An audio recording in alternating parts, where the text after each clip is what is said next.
Mister corona Mondal.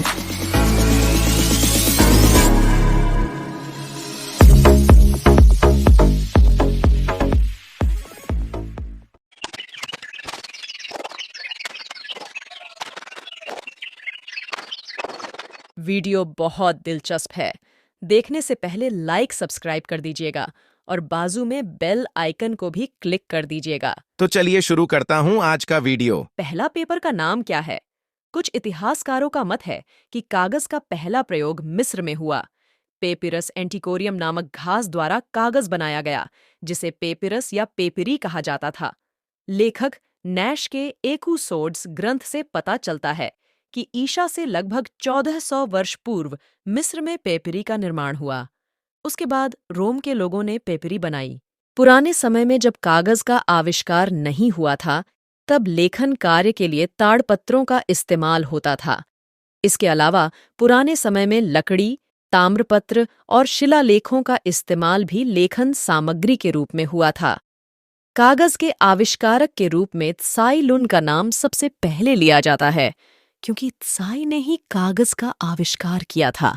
कागज का आविष्कार कब हुआ था? कागज का जन्म, जैसा कि हम आज जानते हैं, 105 ईस्वी में चीनी हान राजवंश के तहत हुआ था।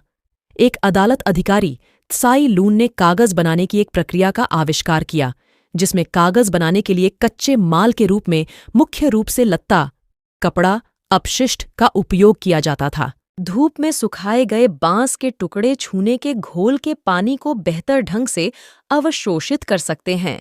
15 दिन तक नींबू का अचार लिग्निन जैसी अशुद्धियों को विघटित करें। दुनिया में सबसे ज्यादा कागज कौन बनाता है? कनाडा अखबारी कागज का दुनिया का सबसे बड़ा उत्पादक है। कनाडाई अखबारी कागज मिलों का उत्पादन कनाडा के प्राथमिक उद्योगों के बीच मूल्य में कृषि उत्पादन से केवल दूसरे स्थान पर है। कनाडा में अखबारी कागज के विकास के लिए वन संसाधनों की विशाल संपत्ति जिम्मेदार है। कागज की अशुद्धियों को दूर करने के लिए अगले 10 दिनों के लिए मैरिनेट करें। कागज बनाने के 5 चरण कौन से हैं?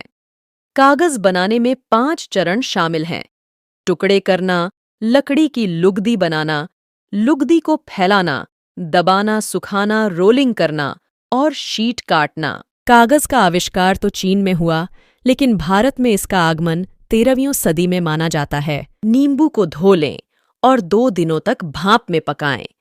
कागज को नरम होने दें और अशुद्धियां हटा दें। यदि नींबू को धोकर साफ न किया जाए तो कागज आसानी से कठोर हो जाएगा। बचे हुए चूने को हटाने के लिए सामग्री के गर्म होने पर सफाई करना बेहतर होता है। बांस की कतरनों को फिर से सुखाएं। नम बांस की कतरनें क्षार वाष्पीकरण के अगले चरण में अच्छी तरह से अवशोषित नहीं होंगी। रिसर्च पेपर कितना कठिन होता है। एक बार जब आप विधि को समझ लेते हैं तो शोध पत्र वास्तव में उतने कठिन नहीं होते जितने लगते हैं। जरूर करने को बहुत कुछ है, लेकिन निराश मत होइए। बस इसे कदम दर कदम टुकड़े टुकड़े करके आगे बढ़ें और अपने आप को भरपूर समय दें। बार बार ब्रेक लें, व्यवस्थित रहें और अपने स्रोतों का हवाला देना कभी न भूलें। बांस की सामग्री को क्षारीय पानी में 2 घंटे तक उबालकर निकाल लें। फिर एक और दिन के लिए भांप लें। गर्म होने पर इसे साफ करें। ठंडा होने के बाद सफाई का प्रभाव खराब हो जाएगा।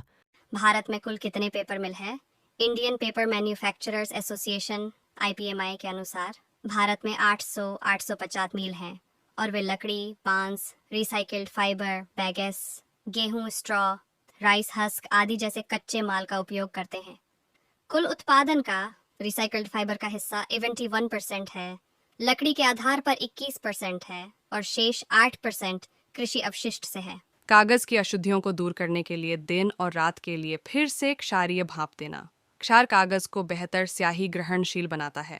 कागज एक ऐसी सामग्री है जिस पर आप लिखते हैं या चीजों को लपेटते हैं। बांस के केक को प्राकृतिक रूप से फिर से ब्लीच किया जाता है और केक को हर 20 दिनों में पलट दिया जाता है। बांस का केक सफेद हो जाता है और लगभग 2 महीने के बाद ठीक हो जाता है। भारत में कागज बनाने के लिए कौन सा कच्चा माल उपयोग किया जाता है? अपशिष्ट कागज, वेस्ट पेपर और रिसाइकिल फाइबर का उपयोग कागज बनाने के लिए 80% सबसे अधिक होता है। वहीं बांस 25% और कृषि अपशिष्ट जैसे बघासी, गन्ने का अपशिष्ट 70% का उपयोग होता है। पर्शी बांस की सामग्री चुनें और साफ करें। स्प्रिंग ट्रेडिंग से रेशे फैलते हैं और कागज बनाने में आसानी होती है। एक पेड़ से औसतन कितना कागज निकलता है? यह अनुमान लगाया गया है कि एक मानक देवदार का पेड़, जिसका उपयोग योग्य तना 45 फीट और व्यास 8 इंच है, कागज की लगभग 10,000 शीट तैयार करेगा।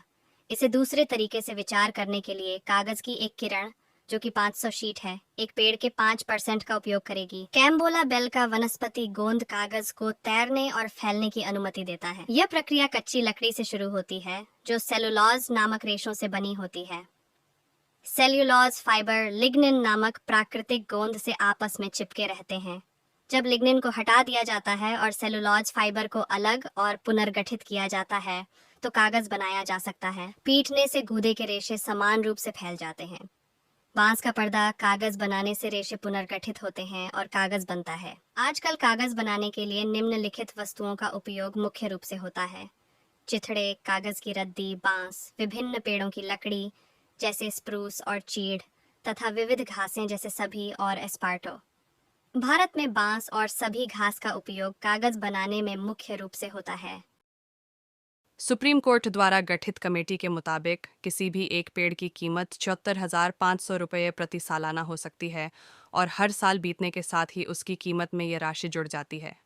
कागज को टूटने और क्षतिग्रस्त होने से बचाने के लिए रात भर दबाएं और धीरे धीरे दबाव बढ़ाएं। बेकिंग पेपर हाउस बनाने की कोई शर्त नहीं है, इसलिए हम यहाँ इसे सुखाने के लिए लकड़ी के बोर्ड का उपयोग करते हैं। सूखे कागज में हवा कम होती है, लेकिन उत्पादन क्षमता कम होती है और सपाटपन का डोटाइमोरिए। पेपर स्टॉक को मल्टी स्टेज छूने के क्षार के माध्यम से पकाया जाता है और सूरज की रोशनी से ब्लीच किया जाता है, जिससे फाइबर को कम नुकसान होता है और कागज अत्यधिक टिकाऊ हो जाता है। लियांशी कागज जेड की तरह सफेद और रेशम की तरह चिकना होता है। यह 100 साल तक फीका नहीं पड़ता और 1000 साल तक पीला नहीं पड़ता। इसे कागज में रेशम के रूप में जाना जाता है।